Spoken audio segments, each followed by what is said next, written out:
business like life has its ups and downs, turns, loop-the-loops, all of that madness. And nobody knows more about that journey than my guest today.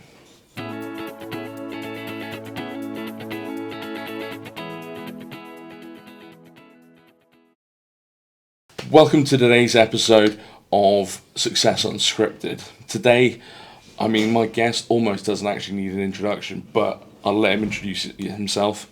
Brad, welcome, mate. How are you doing, Matt? So it depends. Listen, there's two versions of me. I think there's two versions of everyone. There's a good version, not so good version.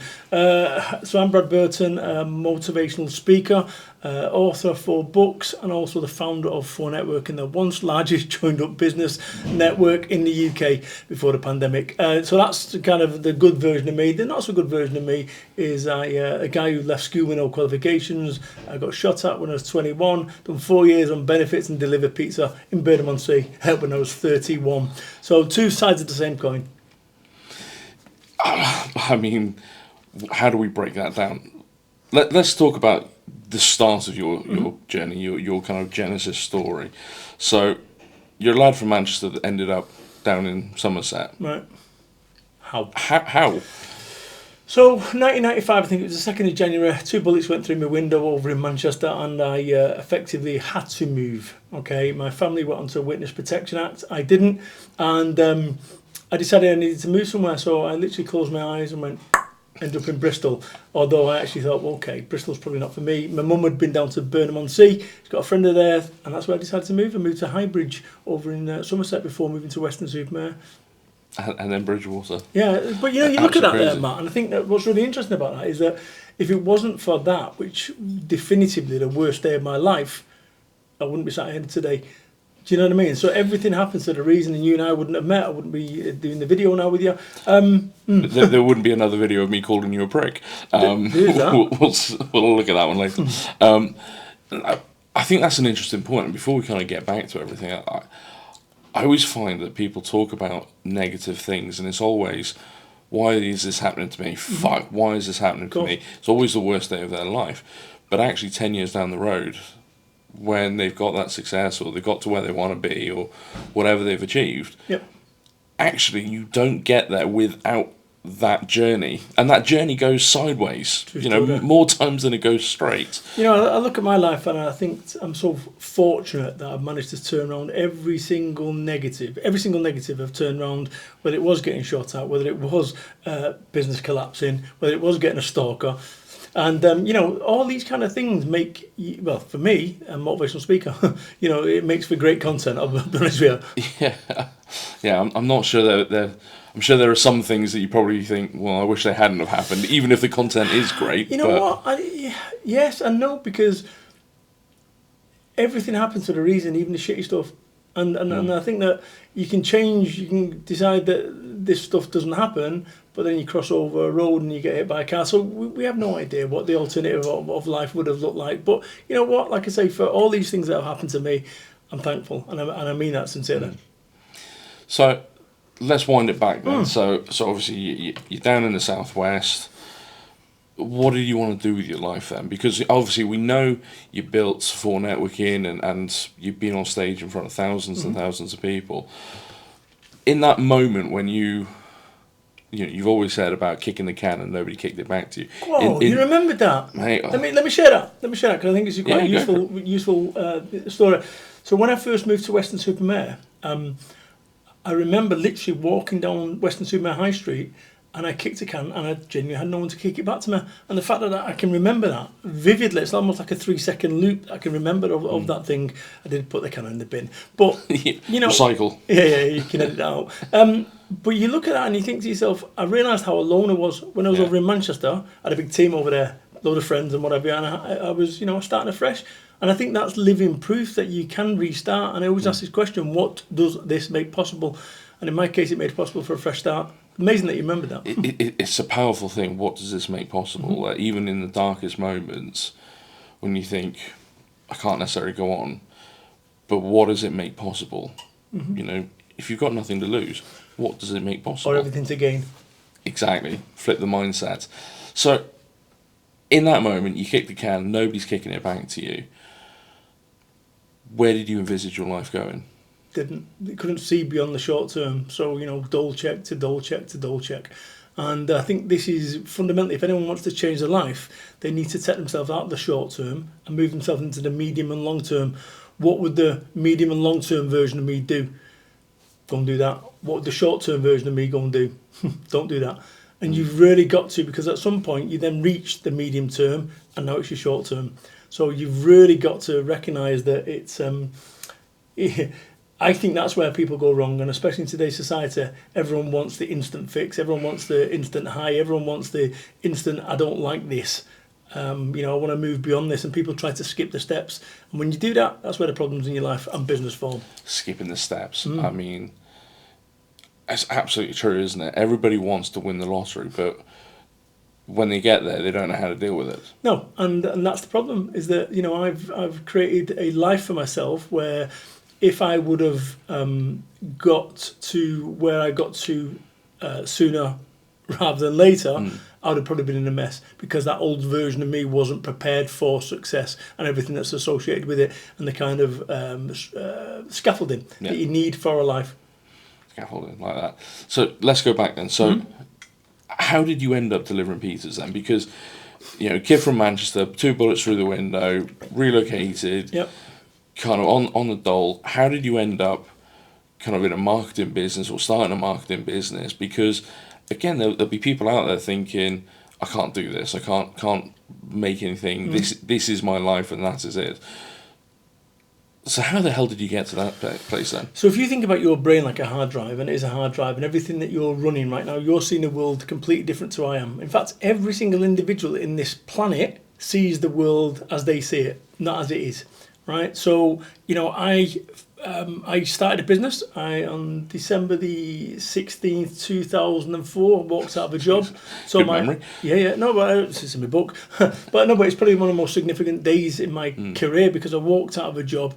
I was living in Highbridge at the time, and I told my wife that I'm going to go and start a business off, and she didn't want me to do that. And I remember her crying. Saying, why couldn't you keep your mouth shut for a few days and get your Christmas pay? She had a point. But I thought, how difficult can it be to run a business? I genuinely thought it was private number plates, fish tanks and spinny chairs. I thought that's how business is. And it is, not at first. So I started a business off, a marketing business. I've always had a flair for marketing, I've always had a good eye for that. And I'm struggling as a business owner, as anyone that starts a business off will. It's not easy, and you will get tested, and you will think, can I go on? And I can't do this, and I've got no money, and so forth. But what does it make possible? And it makes possible for me to go and say, okay, as my wife said, listen, we've got no money, but I can earn more money in an hour than I can. Then but you're not. Yeah. So she basically frog marched me to go and get a job. And I even got knocked back. There's a chippy in Highbridge on the high street there. I went for a job there. They knocked me back. They knocked me back. And you've never been back since. That's right. No, I have actually. But they knocked me back. They knocked me back for a job, and then I got a job at the Pavilion, and I was delivering pizzas. And that money that I earned at weekends, £5.90 cash in hand. You can edit that. That's not true actually. All taxes were paid. But it enabled me. I wouldn't be sat here again if I'd not done that. And at 31, I felt like a piece of shit delivering pizzas. I didn't feel proud. But I had a newborn boy, baby Ben. That's his tattoo there, is of his hands. And for the first time in my life, it was no longer about me. It was about him. And that enabled me to do what it took. So, I got a job in delivering pizzas whilst running a marketing business during the week. I mean, what was the goal for that marketing business? Was it the spinning chairs and the personalised number plates? Where did you want to get to with that? I had no idea. I thought I could be the man over in Somerset. That was as far as I could get with it. I thought I could be the man when it comes to marketing. In fact, if you look at Wheelers, local business, that logo was mine. My company designed that. Ballfire, mine. So both of the, these are now even 15, 20 years on. Those logos are still there. Creative Designs, which we did, my company, Wheelers, and I know I'm delighted for that. It's amazing every time I see it, I still get excited. Wow, that's my logo. Do you know what I mean? So it just shows you that don't let anyone or anything tell you can't do it. But I think what you've got to do, you've got to lean into your passion. And I mean that. I don't mean, find your passion. No. Genuinely, lean into whatever you're good at. Yeah. Right? If you're not good at it, then either learn to be good at it or accept that you're not going to be good at it and do something else. So, do you want to talk about the delivery? That pinnacle moment that I still remember the lines from it Right. Don't spoil the punchline. The absolute bullshit that came out of your mouth, but it's beautiful, mate. So one of the things that I wrote a book called Now What, and the reason I share that, it's 8 years ago, but the reason I share that is that people under stress don't make great decisions, right? So if you're making decisions under stress, you're unlikely to make great decisions. So what I always do is I always say, okay, in the event of this happening, I'm going to do that when I'm not stressed, right? So what I'm about to share with you now is I kind of thought about what I would do in the event of, and this happened. So I'm running my business Monday to Friday. My name is Brad Burton. I'm a marketer. The company's called 4 Consultancy. We're a full-service new media creative design agency. And Friday, ding dong, I knocked on a door. I've got a pizza bag there. Door opens, one of my clients from a marketing business, like genuinely, and I'm there with a pizza bag. Brad, what are you doing here? What we're doing is we're undertaking a direct marketing campaign for the pizza company. So I thought I'd really get a feel for the organisation by delivering pizza at weekend. He knew it was bullshit. I knew it was bullshit, but he even give me a pound tip. And and once again, I felt like a piece of shit. I felt that low. But if I'd not done that, I wouldn't be sat here today. Do you see what I'm saying? So everything happens for a reason, even the shitty stuff. And I think that so many people don't want the discomfort. When I go to the gym, it's not fun. But it's now. But when I first started, it wasn't fun. Yeah. And the same goes for running a business. And I think that you're going to have to do things, in my case, delivering pizzas at weekends to keep my business afloat. In your case, it might be, loading pallets at Asda or whatever it is. But if you don't want to do that, if you really don't want to do what it takes to get your business going, then genuinely go and get a proper job. At least you know where you stand. Yeah, well, supposedly. That's the thing. You don't, because even if you're working for an amazing organisation, a big organisation, all of a sudden, the shareholders might have taken money away and it collapses through no fault of your own, or in my case, a pandemic. So, I had 15 staff. The pandemic comes along, gone overnight. Yeah. It wasn't my fault. It wasn't a decision that I'd made. But things are going to happen. It's your ability to be able to adapt and ask that question, now what, way ahead of any time when you actually need to ask that question. Yeah, and even from my own personal experience, we've talked about it quite a bit. Mm-hmm. You always told me I was trying to swim while holding gold bars. Oh, gosh. And in my head, I was like, nah, you dismissed me at first, didn't you? Yeah. Fear. I did, yeah, because in my head, the company I worked for previously in that role was my forever career, and I was going to build, And was it your forever career? I'm no longer there. Nothing is forever, and I think this is the bit to understand. Nothing is forever, and we spend so much time about the future. In 5 years' time, right? We spend so much time in the future or the past. Oh, we thought that would have happened, or it could have been, or it should have been, or would have been, but it's not. And this is the thing. The only thing that we have in life, and I'm 52 now. The only thing that we have in life is now. And once you realise that this now is all that matters, genuinely all that matters, because how many best friends have you had in your life? Don't answer that. I've had lots, right? Best friends, best jobs, no longer here.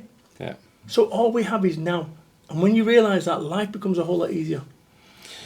Yeah, absolutely. And reflecting on that, yeah, I think for me, when it got to the stage where I realised there wasn't anything more that I could achieve there, that it wasn't the right time, it wasn't the right space. Did I tell you? You told me multiple times. Mm-hmm. And yeah, Why do you think I told you? Why do you think I told you multiple times? Because you could see it and I couldn't. Right, and I think that's the bit. As a motivational speaker, I'm supposed to find the positive in everything. Right, I can't have a bad day. Oh, sorry, I'm shit today, Matt. I'm having a bad day. I can't do that. So I've kind of realised, okay, how do you find the best in every situation? And when you've done your best and your best isn't good enough, it's time to change your best. Yeah, absolutely. So you went from the marketing company to a networking company. Yeah. I mean, how? Why? Funny, right now we're filming over in Bridgwater. This is where I started my business off on February the 16th, 2006. Okay, so we're talking. You've got a great memory for dates, but these are significant dates to me. Yeah. These are significant dates to me. And I opened up in the exchange, and the first words that I opened up, and I promise you, right, there was, let's say, 10 tables there, 72 people there in total. Actually, 71. 72 people booked, 72 people confirmed, one person didn't arrive, and I can tell you exactly who that is off camera. Yeah, off camera. You'll know him. Yeah, you'll know him. Anyway, and I opened up the words, genuinely, welcome to the future of business networking. And I always remember, of all, let's say there's 10 tables there, one table, back left, started laughing and sniggering. And that is my enduring memory of that launch. See, and this is the thing, and you know, we'll talk about some of your more recent adventures, if you can call them that. Yeah. But do you not find that there are lots of people in business that just want to take shots? That rather than going, you know what, good on you for getting off your ass, good name for a book that, to actually do something and to create a business that might create jobs, that might create more money, or it might not. But at least you're trying. And do you not find it funny that, say, in America, I've spoken to quite a few people about this recently, that in America, like, if an entrepreneur fails multiple times, it's applauded because, you know what, you had the guts to go out and do that. So you stood in front of a room of 71 people saying that this is the future of business networking. Bold statement. Absolute bold statement, but prove it wrong. Right, and 68,000 business networking meetings later. Yeah, 68,000, right, around the UK, and even some in Australia.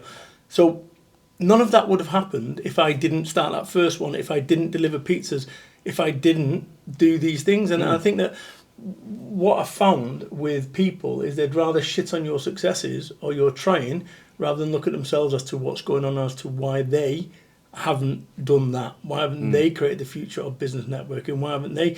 And let me be quite clear, that was me. So I was that guy before I was this guy. I was that guy. It's all right for them. Born with a silver spoon in their mouth. Or I bet they got grants. I bet they got, all this podcast, an amazing studio, it costs money. And people would have told you it's not going to work.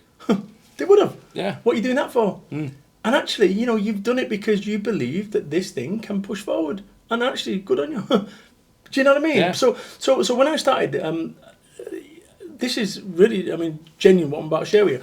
I would speak, going back when I first started and moved down here. Yeah, all right, kid, yeah, nice one. That's how I spoke. So when I'd speak to somebody, they would repeat it back. Sorry, what was that? I'd say it 3 times. And after 3 times, they go, all right. Because they couldn't understand me. I couldn't communicate in a manner that people could understand. And I remember feeling so embarrassed internally for that. So guess what? I can either sit there and get embarrassed or say you're out of order, or I can change. And if you think about, I always say this to people, think about where you want to get to in your life. Like if you imagine a rock over here, where you are here, and a rock over there where you are there. How do you bridge that gap? How do you get from here to there? What decisions do you need to make to get there? And that's what I did. I worked out. And in order for me to get a national network, I first needed to get a local one. From a local, a regional. From a regional, a national. From a national to international. But what most people want to do is they want to go here. Yeah. And that's the problem, is when you look at something like Instagram, it kind of encourages that kind of as if this is possible. And it's not. There's anomalies. And I believe that from a networking place, I was an anomaly. But none of it was an accident. None of it was an accident. It was all intentional. See, that's again, it goes back to what we said earlier in terms of the steps. You can't skip the steps. No. You can't just go from, just getting off the sofa to running a marathon. No. You've got to do the steps in between. But even if you could, it's not right. No. Because every single one of these steps is a lesson that enables you to go forward. And so we're probably going to talk about some of the recent stuff that's happened to me.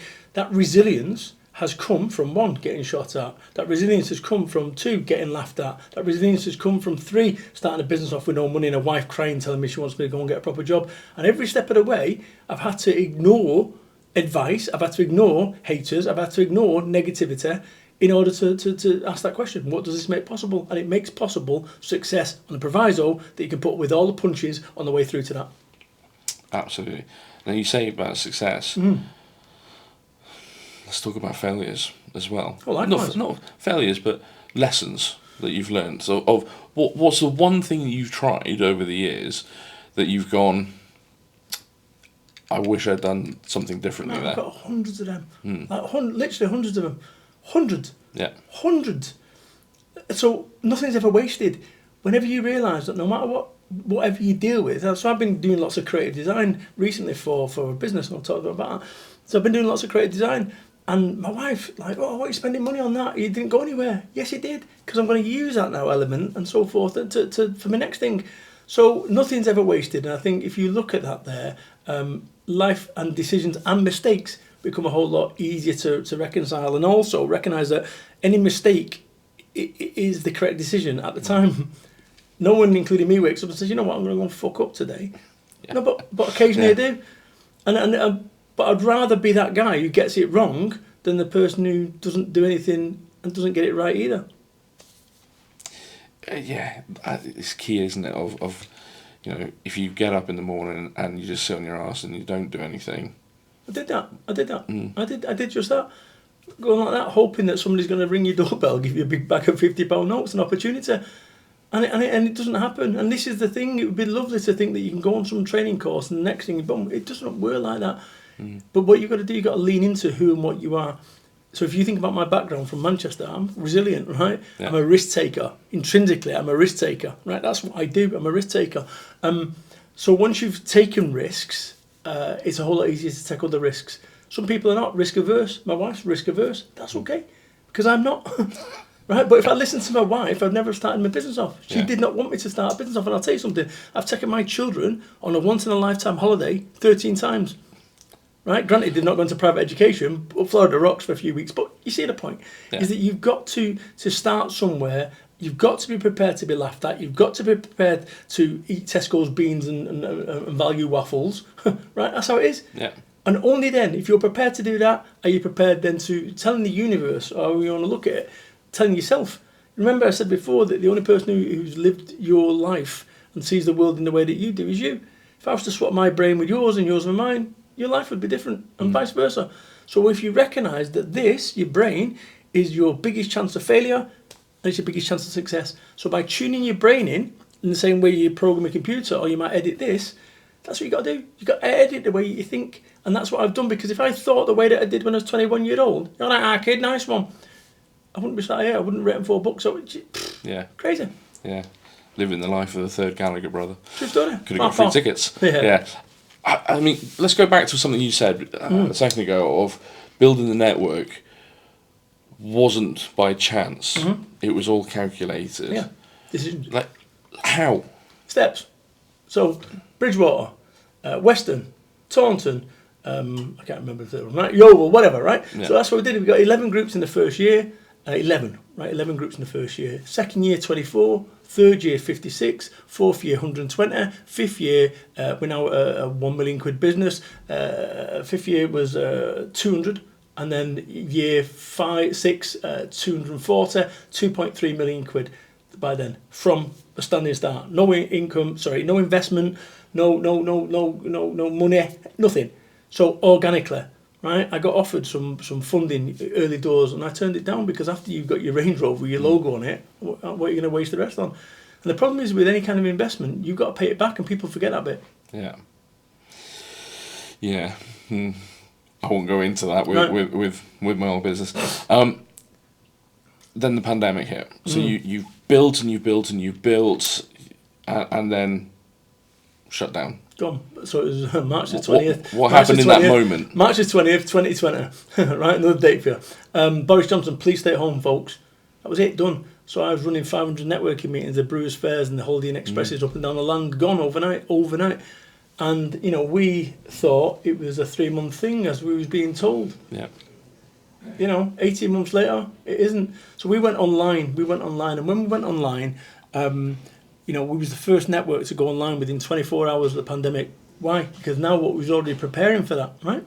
Because I was listening to LBC back in the day in 2019, and I remember them talking about COVID, and I'd played enough computer games in my time to know that, guess what, this is where the yellow and black tape is going to start taping everything off, because there's without this is not going to stop. So we went online, but the problem is, with our format for networking, which was a unique format, as a member of Bridgwater, you could go anywhere. Yeah. So you could go anywhere, Scotland, Cornwall, wherever you wanted to go in the UK. That was unprecedented. That. And I look back now and I think to myself, how lucky was we?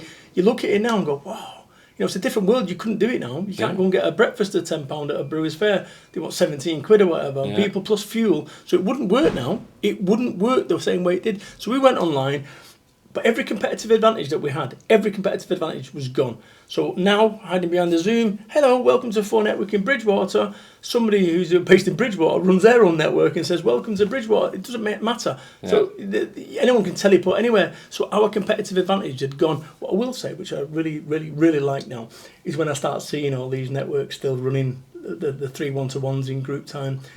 That to me, rather than being angry, I'm proud that I changed the networking scene, which is exactly what I said I was going to do when I started in 2006, February. So, as the head of 4 Networking, the founder, was there a private moment where you just went, fuck? Oh, big time. Let me tell you, first 9 years of business, right? So from 2006 to whatever 9 is, to 2014, I wanted to quit 11 times in total. So on average, we've done the math, Manchester math, 1.1 times per year, right? Yeah. That as in as close as you can get to quit, even with £1 million business, even with £2 million business. And I think this is the bit about it. You think, oh, you're going to get a load of money, and all of a sudden your problems have gone. But 200 grand came in, 199,500 went out, right? And then people go, profit. It's not that simple with running a business. It's not that simple, right? Most businesses, only 4% of businesses survive 10 years. 4%, right? 4%, that's bonkers. So, Why do you think that is, though? Just to kind of pick up on that, why do you think 4%? Because I think you start off with a lot of excitement and a lot of enthusiasm, and I think that drops off. I think excitement and enthusiasm drops off, and you really need to have some central core as to why you're going when the shit starts hitting the fan. Yeah. When I run a network and there's thousands of members and thousands of groups, it was a political party. It was, and I look back at it now, it was a political party, and I was the Prime Minister, and it didn't matter. I could just stand still, and these problems were coming my way that I had to make decisions on, based on a loose understanding about what the problems was. And I look at it now, and having come out of the networking scene, and it's just me now, one-man band, and back to where it started, I don't have those problems anymore. Do you miss it, though? No, because I work with other businesses and go and get their problems. Okay. Did you see? But once again, people bring me in because that's what I do. I go into businesses and I kick them up the arse and I find their enthusiasm, get them back to that day one enthusiasm. When you walk through and you set your business up, why was you excited? What was it about? Oh, I was going to do this and this. What's changed? Because remember when you first started and I said, you're on this cliff here and there, you're now there and now you're pissed off. Yeah. You're there and you're not happy. I thought this was when you get here, everything's going to be amazing, isn't it? So what's going on there? So people need to recalibrate. You know what? Because nothing lasts forever. And once you realise that actually your mindset doesn't last forever. So your enthusiasm doesn't last forever. It ebbs away. It's like willpower. So once you realise that, it's a whole lot easier to go, okay, having been through the mangle as I have, to recognise that when things are on the turn. So yes, there was lots of times, and during the 4 Networking, the pandemic, oh, mate, I mean, it's exclusive for you, because I don't think I've spoke about this, but it was dark. Because you've got thousands of members looking to you for answers. I run my own mentoring group at the time, 200 members, and people looking for answers. And actually that experience that I could bring and kind of focus on their problems was amplified by 10. So instead of dealing with 3 problems a day, I'm now dealing with 30 problems, plus I'm dealing with a financial collapse, down to 0, plus I'm dealing with my own problems, plus I'm dealing with my family, plus I'm dealing heavy. And, you cannot push back the waves, and that's what was going on there. Just too overwhelming for anyone. Oh, and I also got a stalker as well, a female stalker. Interesting. So you've got all of these people turning to you with their problems. Or blaming me for their problems. Or blaming you. But who do you turn to? Great question. I've got mentors, but there is some paths in life that as a man you have to walk yourself. And over the last 5 years I've walked some dark, solitary paths. Like genuinely, I really have. Let's talk about them, because it's been fairly well publicised, not just on your social media, but actually panorama programmes, Channel 4 programmes, social media monsters, breakfast TV, sofas, kind of all these things. For those people that don't know, you've obviously had a stalker. You've now picked up a second one. It's not a badge of honour. But, you know, when you say a stalker to people, generally people start laughing when people say I've got stalked. Oh yeah, it's not funny. And listen, I had a TV company, Netflix, contact me the other day, and the producer was like, "Oh yeah, you know," I said, "Listen, right, I'm a man. It's okay. Right, I'm not crying myself to sleep like I might have been 5 years ago. So we can talk openly about it. I'm cool with it. I have no pain as a result of it. So I can genuinely talk openly about it." I mean, from that one small interaction, 2019, just that one photo that captured what was to be the absolute madness and probably an absolute failing of the social media companies and the legal system as well, because you know it's only just properly been sentenced, and only just. Do you want me to pick that up and share the story as to? Well, I was just going to say, you know, what I know we've spoken about it. I've been at events where you've spoken about it as well, but the mental side of that, then the toll that it's got to take on you, because she was spouting some absolute crap. I mean, congratulations on having a twin and discovering at 51, 52 that you've got a twin brother. I mean, but that has to take a toll. So let me explain, because I think it's probably useful. Not everyone saw those TV programs. I run an event called Now What Live, an amazing event. 200 people were there over in Birmingham, Aston Villa Football Club. It's a day of personal development. I bring in speakers, handpicked speakers. And it was, you know, really, I think I created the personal development event that I wanted, right? I kind of know, having come from where it's mindset. So anyway, just to kind of interject there, that I think one of the last ones was in a January, and I quit, and I walked out of my job in the February. So I finally stopped swimming with those gold bars that you had told me all about. That I almost didn't even attend it because I was feeling shitty. I was quite unwell. And a couple of weeks later, I walked out. All connected. You know what? Life has a way of finding a way.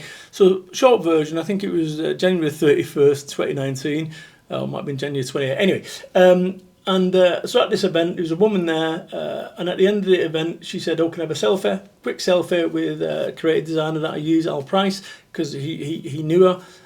She was just in the audience. That was it. She did a testimonial that I wasn't involved in, just the production team, and said it was a great event. That was it, no problems. About 18 months later, on social media, on Facebook, she puts a post on there, "I'm being harassed." Now, you imagine any female goes on social media, on their platform, on their Facebook page, and goes, "I'm being harassed." Everyone's going to pile in, as you'd expect, right? Justifiably so, as you'd expect. Yeah.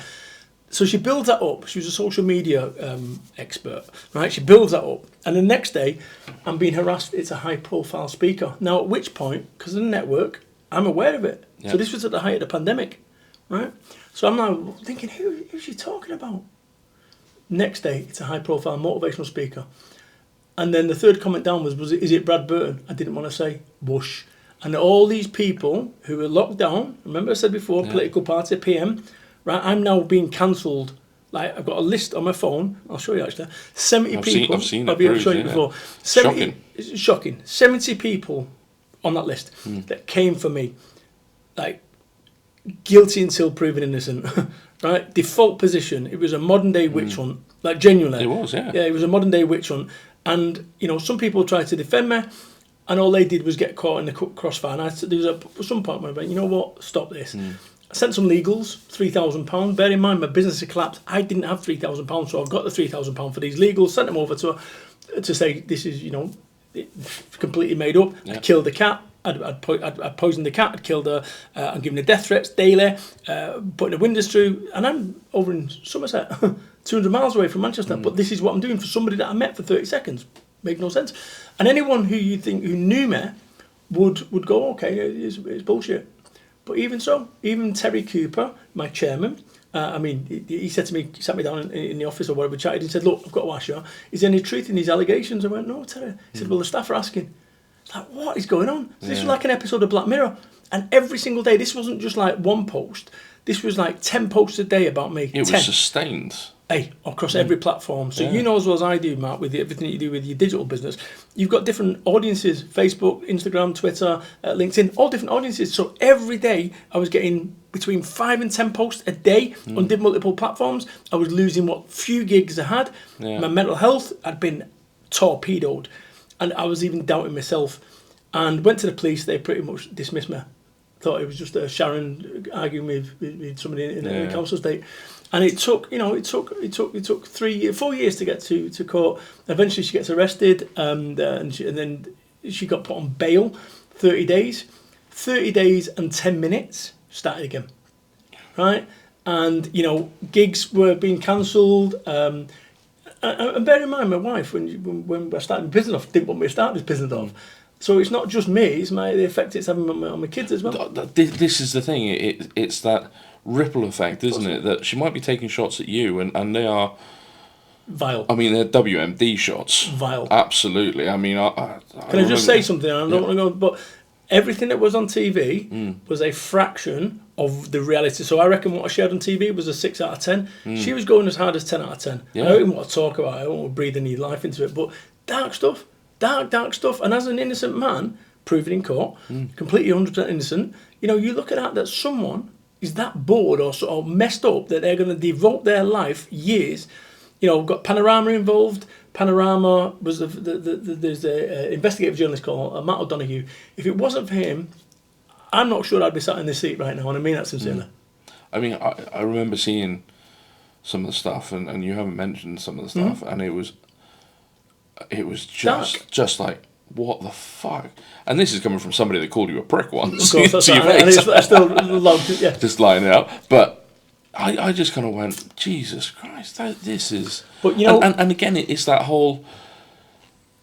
Yeah, how did your family take it? And your kids and all that? You could go back down to that resilience, getting shot at, delivering pizzas, I think these steps prepared me for this moment with her, because you think about it, me going on Panorama. Panorama's the biggest news show in the UK. Millions of views, and all that. It's the BBC story about it. Google Brad Burton stalker, BBC story, over 3 million views on it. So that was one platform. So we managed to kind of get our side of the story out. She got found guilty on, I think it was 5 charges, and she's now serving 28 months in prison. So right now, as this Christmas is the first Christmas I've had a reprieve. So bear in mind, started a business, right? Pressure that's associated with that. Yep. Business collapsed. Pressure that's associated with that. Stalker, pressure that's associated with that. So I've managed to do what I call mental shielding, where you work out, okay, right now life's good, so therefore the time to prepare your mental shielding is now, not when the shit's hitting the fan. So it was dark, and it was unfair, and it was very difficult. Probably the most difficult thing I've dealt with in a life full of difficult things. You say about pressure, and this is going to be probably the cheesiest thing that's said, but pressure makes diamonds. Yeah, you can edit that. Yeah, we'll edit that out. You leave the motivational speaking to me, man. I'm ashamed. Yeah, you can use that line, don't worry. Yeah, cheers. But it is that whole thing of going, you have to be resilient, because, I said in the introduction about life doesn't move in a straight line. It doesn't. Sometimes that road is blocked. You got to go left, you got to go right, you got to go up, you got to go down. You just got to roll with it. Think about it like mountaineers. Right, so 4 networking was the height of a working class lad, and people go 2.3 million quid. That's toy. 2.3 million quid for a guy who's on 35 quid a week benefit. Started from nothing. That's not. In fact, you started from the minus position because £25 in debt. Yeah. Of a dad cars and tellies that no longer on. But you look at this whole thing and you think to yourself, mountaineers don't stay at the top of mountains. They go there and they come down and they do a different mountain and so forth. And I'm, from a financial perspective now, I'm doing a different mountain, because I realise not the futility of it, but you look at the way that the government is at the moment, it doesn't make any sense. I had 15 staff from a guy who was taking benefits to then employ 15 staff, full-time staff, and all the taxes that I generated as a result of that. I'm not doing that anymore. And this is the problem that we've got right now, is that actually when someone on benefits, I've done benefits, right? So don't think I'm benefit pointing a finger at, but I've done benefits. You've seen both sides of the coin. 100%. Yeah. So when you look at that and you think to yourself, you think, as a business owner, you shouldn't be encouraging people that actually benefits should be a safety net, not a comfortable hammock. And right now it makes no sense, because the problem you've got is if somebody who's on benefits making more money than somebody that's working a 40-hour week, you can have 2 people on benefits soon. Yeah, I saw something the other day, and I can't remember the second point you said, but I thought it was incredibly interesting. Of going, when you get caught speeding, you get fined, either points or a financial fine, to encourage you not to do it again. Yeah, that's right. If you're on benefits, No. you're paid to stay at home. And I know that there are some people that absolutely hands down need it, and it is up to us to help support. But we shouldn't have to justify that, because we shouldn't have to prefix everything with that. Anyone with a brain recognises that benefits should exist. It's great. But what it shouldn't be encouraged, or it shouldn't be in a situation. It should be that safety net, as you said. Whereas let me tell you, I've done 4 years in benefits, 18 months, 6 months and 2 years, right? So I've done 3 stints of benefits. If they would have said to me, after 6 months, you, on benefits, Brad, are going to be whitewashing or picking up dog litter, or litter. Filling potholes in. Whatever, right? Yeah. You're going to be doing that, guess what? I reckon I would have magically found a way. But the problem you've got when it comes to benefits is after 6 months, you can't afford any raises anymore, right? And I always remember this. I always remember having those single blade Bics, and you cut you. Right? And, super drug, 49 pence shaving cream. All these things that actually I genuinely believe I got approached years ago, 10 years ago, to you remember Benefit Street, the programme? Yeah. Right? Get off Benefit Street. Me as a presenter. They was going to have me as a presenter. Never quite happened. But, you look at that and I think to myself is that, you want to get kids out of poverty. I came from poverty, right? And I think today's poverty isn't the poverty of old. Yeah, everyone's got flat screen televisions. Everyone's got mobile phones and data. That isn't poverty, in my view, right? Yeah. And this is the problem that you've got, is that I believe that we need to encourage, you're keeping people in poverty by encouraging benefits. You're keeping kids in poverty. Too comfortable. But you're not giving them any way forward. What is the point? If you're on benefits, what's the point in getting a job if people are making more money on benefits? So what are you doing it for? Are you doing it from a social? No, what are you doing it for? You're doing it to make money, to better your life. So if you're there on benefits and I'm here and working, guess what? I'm going to go, oh, I've got a bad back. Oh, I've got anxiety. And this is the problem. I didn't even know what the word anxiety was till I was 22-year-old. Right? I remember somebody said, oh, you got anxiety. What's that? I had no idea. Back in the day, you didn't have the internet. We could go, what's anxiety? You'd have to go and get a dictionary and look at what the word anxiety was. So we've got, everything is just too accessible right now, and we've missed the, remember I said that you can't skip steps? We've missed the learning bit in everything. So whilst you are going, guess what? Here you are on benefits. Here's somebody who's working 40-hour weeks and they're getting, let's say, a tenner extra a week. I'm telling you, you're going to encourage 2 people on benefits, and then 3 people, and 4 people. And before you know it, because one of the things that I realised when all the tight bastards, as I referred to them, who paid my benefits, I thought it was tight, like 35 quid. Someone has had to work to the tune of 150 quid to pay my 35 quid that I'm thinking. So I'm telling you, as someone who's done benefits and as someone who's built a multi-million-pound business from nothing, there is so many Brads out there that are just waiting to give them the opportunity. And when I look at when I started out in my career, it was a YTS, youth training scheme, right? That's what I'd learned, and that's where I learned some kind of work ethic. And then whenever I lost my way, and I did lose my way in life, that's when the benefit system should be there. But I think I genuinely think we've got this all messed up, and we are full speed ahead towards a unprecedented set of circumstances for the UK. So what's the solution? Either a change of government or people to realise they need to get off their arse. But what's the point in getting off your arse? What is the point in getting off your arse if there's no point? Yeah, and again, I remember watching something that absolutely infuriated me years ago, where there was this family, a single mum and 2 kids, and none of the kids had never worked. The mum had their own benefits, and the program was getting them back into work. Mm-hmm. The kids, fantastic. They put them into work, and they went, you know what? There's a real sense of pride there, and I think that's the key thing, is pride. The mum, again, didn't have any skills, so kind of had to start somewhere. Didn't want to scrub toilets because she could earn the same amount of money whilst on benefits. But the positive was those 2 kids, 18 and 21 or whatever, developed pride in themselves of going, you know what, I've worked hard today, I've earned this money, it's my money. You know what, I'll say something which is really interesting about that. Emotional poverty. Poverty of pride. And actually that was the bit that people don't realise, that when I got my delivering pizzas, as much as I didn't like it, I had pride. £5.90. I remember knocking on doors, and actually I targeted myself. I said, what was the most tips that I could get? I got £6.10. The most tips I got in a 4-hour shift or whatever it was. £6.10.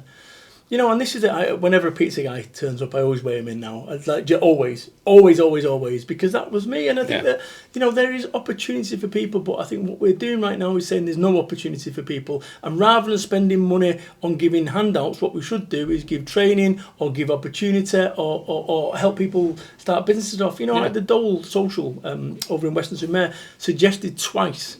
Right, so I'm talking 95, 96, 97, something like that. Suggested twice that I should start my own business. I'm like, not me. Right? Genuinely. Yeah. Because I didn't understand tax and I didn't understand this, that and the other. So if you could start doing that with people and running workshops, that would be better. And look, I'm living proof. Thick fucker from Salford, no qualifications, not a single one. Written 4 books. It doesn't make any sense, none of this. But how many Brads are out there right now that if they was cultivated and they was, get off Benefit Street, they could do it? We're coming at it from the wrong, we're moving the couch from the wrong perspective, because this way is that trajectory. My way is this trajectory. So what's next for you then?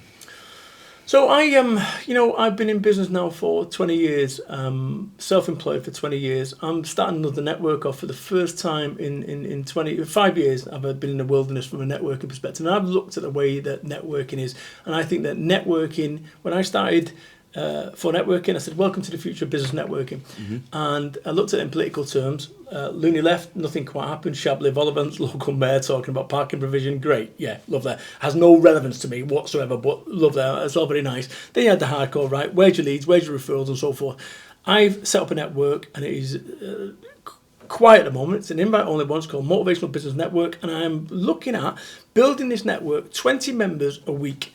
20 members a week, that's it. Right? I'm not building it to be a giant network. What I'm doing is I'm building a network that I believe is appropriate for now. Yeah. Okay. So it's a network that not everyone's going to get in, but it is a network that I believe is the future of business networking. Ironically, with 20 years for networking coming up on February the 16th, 2026. Let's see where I go with that one. So you're effectively building an arc. Yeah. Oh, mate. That's a beauty. That's exactly what I'm doing. Yeah, first. No, but that's exactly what I'm doing. And the reason I'm only building it 20 members at a time is I'm trying to curate it. Boom, boom, boom, boom, boom. I don't want to bring a load of people that know each other so it's a click. Yeah. I am looking at my network, and the only person in the land that could do this is me. I was the only guy who drove up and down the UK. Well, yeah. Right? Literally doing, 40,000 miles a year, speaking sometimes breakfast, lunch, dinner for networkings. 200-mile difference from the morning to the... So I know the best of the best of the best. So it's not going to be a massive network at this stage. Remember quality over quantity. Well, yeah, but actually meaning it. Because people say that. You go to a networking meeting with 7 people and go, small but perfectly formed. No, it's not. It's shit. Right? As somebody who's run networks with 7 people in there, you can turn around and say it's small but perfectly formed. It's not. It's shit. Yeah. That's not what this is about. So, when I look at when I first started for networking, I kind of went up against the Chamber and BNI, Business Network International, because they didn't want my type in there either. And the reason that I'm doing this is LinkedIn don't want my type. Not a single post of that stalker has been removed. Not a single one. That's bonkers of somebody that has been convicted, that is now in prison, banged up behind bars. In prison. So it's absolutely been proven. The judge said, and Mr. Burton is 100% innocent. Yeah. The Crown Court judge. Manchester Crown Court, that's not a small court. And yet social media companies aren't taking one notice because, you know what, it got them engagement. That's right. That all they're doing is looking at their analytics and went, that was good for business. I don't think it's like, I don't even think anyone's looking at it. That's the reality of it. And I think that, they're just too big. And I think that you think about the way that we're balancing, right? You're balancing finances, you're balancing physical, you're balancing emotional, you're balancing your time, your sleep, your energy, your food, all these worlds, and sort of spiritual worlds, some people, but also you're balancing a digital world as well, a digital world that didn't exist 20 years ago. So I don't know about you, efficiencies, that is systems, AIs, processes. Where's all this spare time that we once promised? We don't appear to have it. What we appear to have is be domesticated by our devices. Yeah. So I look at this and I think that LinkedIn is almost like a city that is lawless. Delta City, it is lawless. You've got it gentrified on one side where you've got someone with perfectly curated photographs saying them how amazing they are, and they get thousands of likes. And then you've got this nasty, horrible world, which I can't kind of cop for, And then you've got the middle ground, which is the mainstream of networking, which is exactly where I started in 2006. Loony left, hard right. Right now, gentrified, lawless, mainstream of networking. Where is it? Now, I don't know where Motivational Business Network's going to take me, or take us, but it's going to take us somewhere, because even if it's at the very least, it's just an arc, I'm good with that. Yeah. I've kind of done that. Mountaineers don't stay at the top of the mountain. I don't need to take the world over. What I've realised is when I look at for networking, if that would have been £100 million business, a global £10 million business, it would have still gone kaput. Yeah. That tells me a lot. Remember I said before about all we have is now? I spent so much of my now on the future, to create a future. So much of my now on a future. And now, I'm spending my now on my now. That's why I'm doing it the way that I'm doing it. Yeah. It almost reminds me of Matthew McConaughey's famous Oscar speech, where somebody asked him about who's your hero. And he said, actually, my hero is me in 10 years. Because I'll never meet that person. I'll always be chasing after them. Yeah. And if you're always chasing after something and you never get in there, how do you know whether it's been a success or not? Well, let me tell you what I think success is, right? And this is from someone who has come from nothing, who has lived a life that if all I ever achieved was all I had ever achieved, I'd be happy, bunny. I've done loads. But I believe now, having been in business now 20 years, 21 years, yeah, technically. What success is contentment, true contentment, because that eludes so many business owners, because I know business owners that are financially free, yet they're still on the grind. Hey? Yeah. You do realise you can't take it with you. Well, I was about to say, you do realise that one day you're going to be dead, I'm going to be dead, and throughout eternity, or the last 10,000, 20,000, 30,000 years, there's been lots of Matts and Brad sit down that are no longer here. There's no record of them. In my home that I live, over in Somerset, my 5-bedroom house, and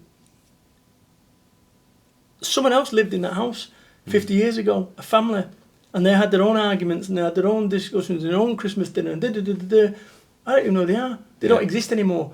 So once you realise that you and I are not going to exist anymore, why are we chasing bullshit adoration of people that are strangers that wasting what? External validation. Bonkers. So it's here. And I think you can only say that once you've gone through, like I say, £2 million business from a guy on a council estate. Doesn't make any sense, none of it. But I can tell you right now, I would soon have more money than less, of course. Yeah. But there's always a price to pay for that money, and people don't see that. And it's time, it's contentment, it's unease. So you need to work out where your level of unease is, because that's going to work out where you want to go. Because I'll tell you something, having had a supercar, after 3 months, I was like, this is just ridiculous. I genuinely went, this is crazy. This is, all these things that I thought it would give me. Yeah. It kind of did for that 3 months, and then after that, you're going, this is just stupid. And there are a couple of things there. I mean, I remember that I always set my goals that I wanted to buy a house, I wanted to have a black Audi, and a few other things. And then when I achieved them all, I was lost. Yeah, know that one. Where do I go? Yeah. What am I getting up for in the morning? Mm-hmm. But also, you're saying about doing things because of what people say and things like that. How much society tells you need to be? Well, and I've said this a few times to people, but I've never said it when it was actually recorded. But that's what's held me back a hell of a lot personally, is wondering, and whether he watches this or not, I really couldn't care these days, but what my old boss would think. Who's a shit? Who gives a shit? Who gives a shit? Yeah. Is what you think, and here's the thing, remember... It doesn't matter. He's got... Doesn't matter. No, but that's right. And this is the thing, when I said about where you are here, and you get there, when you get there, what does life look like? So, when I bought I bought a Range Rover, there's like... when I started phone networking off, this is at 2006, I drove to the Exchange... The good old days when that was an event centre. Do you remember it? Yeah, absolutely. Oh, my, they took that away. I used to be in BNI there. Really? No, but that to me, honestly, you go and give me that as a venue, I will get the Southwest rocking. I'm telling you, that's what we need in the Southwest. We need a rocking venue, and we need some pace behind it. That, honestly, if you go and give me that Exchange, I would get that top to bottom, week in, week out with events. Anyway, it's just a little vision of mine. I always thought I'd love to run an event centre over in the southwest. It needs something sensible. Yeah. It needs something sensible from a business perspective. Anyway, when I look at that, I drove to that first one and I had a Vauxhall M-Reg Omega with rust on one of the wings. I used to park it half a mile away, quarter of a mile away, and then get out and walk because I didn't want people to see my car. Bought my Range Rover Sport, whenever it was, 2010 or whatever, I can't remember, right? But my chairman, Terry, he said to me, he said, you know what? Go and get it, do your thing, but I promise you, one day you'll beat my car. You go, just a car. And it is funny how that is. You know, if I won the lottery, I don't do the lottery. If I won the lottery, I'd go and buy a Lamborghini. I was in a Lamborghini for the first time, but I've sat in one before, never drove one. Weird. Yeah. This thing that you could work for your life to get one, and it genuinely didn't blow my skirt up that I thought it would do. That's the thing. All the toys, all the money, it doesn't really mean anything. Not if you're not content. Not if you're not content. Not if you're not happy. And so many people are not content. So many people are not happy, and they think that when they get 18-inch wheels, life will be good. Then you get 18, you want 19. I'll tell you a story. So, mate of mine, going back to that whole thing, you go and get a 40-inch television. You think life's going to be good. Then you want 60. Then you want an 80. Then you want 100. Then you want a 100-inch curve. Then you want to get a home cinema. Got a friend of mine over in... I'll laugh at this, and I'll tell you why I'll laugh in a minute, because it's not actually funny, but it is. So I goes to see him, £8 million property, super successful guy. And over in his basement, he showed me downstairs, turned it on, bing, bing, bing, bing, bing, and he's got his all red velvet popcorn machine. He's got a big home cinema, 30 chairs or 24, whatever it was. And I said, wow. And he's going through a marriage breakup at the time. And I said to him, you know what you need? He said, what's that? I said, fucking 24 friends and a good divorce lawyer. Yeah. Because he'd spent all that time building that, and sure enough, he's got divorced and it's just been sold the house. That, you know, so you think he'd spent all that time building something, as opposed to spending that time keeping his relationship and his marriage going. Yeah. But he was so busy making money or going out there that his marriage just fell apart. And I just see it all the time. And look, you know, generations upon generations upon generations would have done the same. And I have been guilty of it. My boy Ben, who's now 21, you know, 10 years of my life I didn't spend with him. And, you know, I made the decision, but equally we all went to Florida and lived in the dream, whatever, right? I don't regret any of it. But all I'm saying is I had to make decisions. And when you pull a piece of string one way, it goes the other way as well. Something has to give every single time. But I'm telling you, as someone who's been successful, it's not all it's cracked up to be. I'm telling you, because you are constantly chasing that. You know, I've been addicted to drugs twice, right? Got to work really hard to get addicted twice, back in the olden days.